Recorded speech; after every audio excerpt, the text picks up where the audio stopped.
Bonjour à tous et bienvenue dans cet épisode spécial de Rare à l'écoute, le podcast dédié à toutes les maladies rares.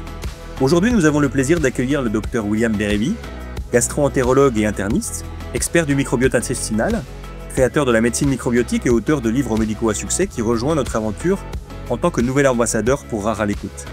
Pourquoi a-t-il choisi de s'engager à nos côtés? Quel regard porte-t-il sur l'errance diagnostique et les défis des maladies rares? C'est ce que nous allons découvrir ensemble dans cet échange. Bonjour docteur Bérébi. Bonjour Cyril. Alors vous avez récemment rejoint Rare à l'écoute en tant qu'ambassadeur. Qu'est-ce qui a motivé cet engagement? Alors en fait, je suis un gastro-entérologue de terrain puisque j'exerce depuis plus de 15 ans et donc je suis confronté à des cas d'errance au quotidien en fait. C'est donc une problématique extrêmement fréquente. J'ai toujours beaucoup écrit de livres et communiqué auprès des professionnels de santé, donc des médecins, à travers mes livres pour les médecins et maintenant à travers mes livres pour le grand public et mon podcast ainsi que sur les réseaux sociaux. Et en fait, il y a énormément de personnes en errance. C'est quelque chose que je constate tous les jours et c'est un vrai problème pour des maladies rares et pour des maladies moins rares, mais pour lesquelles il y a une errance également. Donc l'errance, c'est en fait quelque chose d'extrêmement répandu. Ça concerne des millions et des millions de personnes, rien qu'en France. C'est un plaisir et un honneur pour moi d'être ambassadeur de Rare à l'écoute. Alors justement, vous l'avez rapidement évoqué. Dans votre pratique médicale, docteur Bérébi, comment est-ce que vous êtes confronté aux maladies rares? Alors, moi, comme je suis un expert du microbiote intestinal, si vous voulez, que j'ai créé la médecine microbiotique, je suis le seul à la pratiquer. Donc, le microbiote intestinal est très mal connu des médecins, y compris des gastro-entérologues.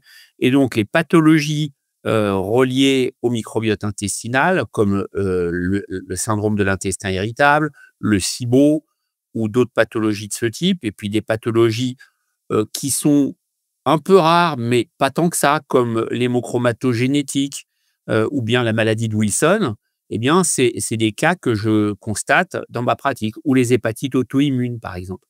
Donc, en fait, c'est mon quotidien d'être confronté à ça et c'est pour ça que c'était logique pour moi de vous donner ma participation à ce beau projet. Au vu de tout cela et de ma pratique, j'ai accepté bien évidemment d'être l'ambassadeur de Rare à l'écoute.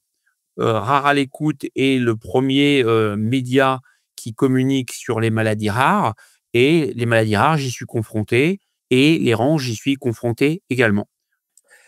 Et justement, pourquoi est-ce qu'il est si difficile de diagnostiquer une maladie rare et quels sont, selon vous, les leviers pour améliorer cette situation? Oui, en effet, c'est un vrai problème puisque moi qui suis dans les réseaux sociaux et qui vois un petit peu les témoignages, des personnes à travers les lives que je fais, eh bien, cette influence que j'ai me permet de voir des retours de personnes qui sont en errance. Alors, il y a le délai diagnostique qui est colossal, des délais anormaux, on va dire ça comme ça, entre le début des symptômes et le diagnostic. C'est vrai pour des maladies comme les maladies inflammatoires chroniques intestinales, comme les hépatites auto-immunes, comme la maladie de Wilson et c'est encore plus vrai pour les maladies plus rares puisque, par définition, la problématique, c'est que les médecins n'ont pas, la formation adéquate pour repérer, en fait, les cas rares et les cas qui nécessitent, une prise en charge par un expert. Et donc il y a un vrai problème à ce niveau-là. Donc je pense que c'est un problème de formation, effectivement, des médecins, un problème de temps parce qu'effectivement les médecins généralistes, ils sont quand même débordés, ils sont de moins en moins donc la part faite à la formation, est souvent pas suffisante, mais aussi de l'absence de circuit organisé. C'est-à-dire que, si dans un monde idéal on pouvait mettre à disposition des médecins, de terrain, donc traitants et autres, un circuit, si je puis dire, qui permette de, savoir que dans une situation d'un bilan hépatique perturbé inexpliqué ou de symptômes que le médecin n'est pas en mesure d'expliquer, s'il y avait une espèce d'algorithme ou bien d'art décisionnel et de listing de savoir à qui adresser, donc éventuellement dans des centres experts, eh bien, ça éviterait évidemment, l'errance de, millions de personnes. Et donc justement, dans ce cadre, quel est le rôle des professionnels de santé? Quel rôle peuvent-ils jouer pour mieux orienter leurs patients vers un diagnostic plus rapide? Alors, si vous voulez, moi, à mon niveau, ce que je fais, puisque je suis sur les réseaux sociaux, et j'essaye de diffuser un maximum d'informations aux médecins et aux patients. En fait, si vous voulez, à mon avis, il y a les 2 leviers, c'est-à-dire qu'il y a le levier du médecin, mais c'est pas nécessairement le plus facile à activer, et il y a le levier du grand public. Et le grand public, en fait, il est très informé, voire surinformé, mais souvent avec des informations qui sont pas fiables.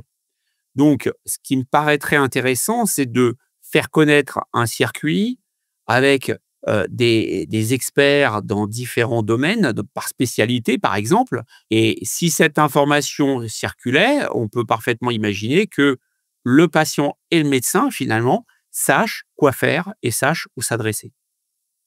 C'est très clair. Alors pour conclure, docteur Bérébi, si vous aviez un message clé à faire passer aux patients et à leurs proches qui nous écoutent, quel serait-il? Alors moi, je dirais aux patients que la solution existe pratiquement toujours, qu'il y a pas de diagnostic, qui ne puisse pas être posé, et dans 99 des cas au moins, il y a un traitement. Donc en fait, il faut pas se désespérer. C'est ce que je constate tous les jours avec des patients que je vois qui sont en errance depuis 10, 20, 30, 40 ans parfois et qui ont vu, foultitude de médecins, et c'est ce qu'ils me disent les patients. C'est-à-dire que j'ai cherché, cherché, cherché encore et finalement, j'ai trouvé. Et donc en fait, faut pas que le patient, à mon avis, hein, moi c'est comme ça que je le vis, ne se résigne à souffrir ou avoir une maladie, qui n'est pas diagnostiquée et ne pas avoir donc de fait de traitement. Je pense que si le médecin ou les médecins consultés ne sont pas en mesure de répondre à la demande du patient et à trouver finalement la solution, il faut que le patient cherche et cherche encore. Il me paraît également important que, les patients qui sont en errance pour une maladie rare, fassent le tri dans les informations. Aujourd'hui, avec les réseaux sociaux et les influenceurs, il y a énormément d'informations qui circulent, il y a énormément de fake news, et donc il faut vraiment regarder qui parle, quel est le CV, la réputation et la compétence de la personne qui s'exprime, et ne pas, prendre des avis auprès de personnes qui ne sont pas médecins. Donc j'ai la chance aujourd'hui d'être un influenceur, comme on dit, ou un leader d'opinion, et ça me permet justement de diffuser des informations à travers donc les réseaux sociaux, sur Link, sur, Instagram, puisque j'ai presque 85 000 abonnés, et à travers mon podcast également qui s'appelle Merci Docteur, et ma chaîne YouTube qui est Docteur William Bérébi, où je mets énormément d'informations et de vidéos pour expliquer au plus grand nombre, ce qui se passe en termes de santé et quelles sont les, indications et les connaissances validées, puisqu'il y a plein de connaissances fausses qui circulent. J'écris aussi des livres donc pour informer toujours le grand public, pour alerter les patients sur les différents symptômes possibles et pour qu'ils aient une orientation globale sur la piste à suivre pour trouver la solution à leurs problèmes. Donc Rare à l'écoute, c'est un média, d'influence qui est donc présent, sur les réseaux sociaux et à travers leur podcast. Rare à l'écoute, c'est le premier média, le média numéro 1 sur les maladies rares, et c'est important qu'il soit mieux connu du grand public, et je vous invite donc à écouter le podcast et à vous connecter sur les réseaux sociaux à leur compte. Merci docteur Bérébi pour cet échange passionnant et pour votre engagement à nos côtés. À vous tous qui nous écoutez, l'errance diagnostique dans les maladies rares est un combat de tous les jours que nous menons ensemble, et nous sommes très heureux que de nombreux médecins rejoignent notre engagement. Nous vous donnons rendez-vous sur la chaîne Rare à l'écoute pour mieux comprendre et mieux faire connaître les maladies rares. À très vite.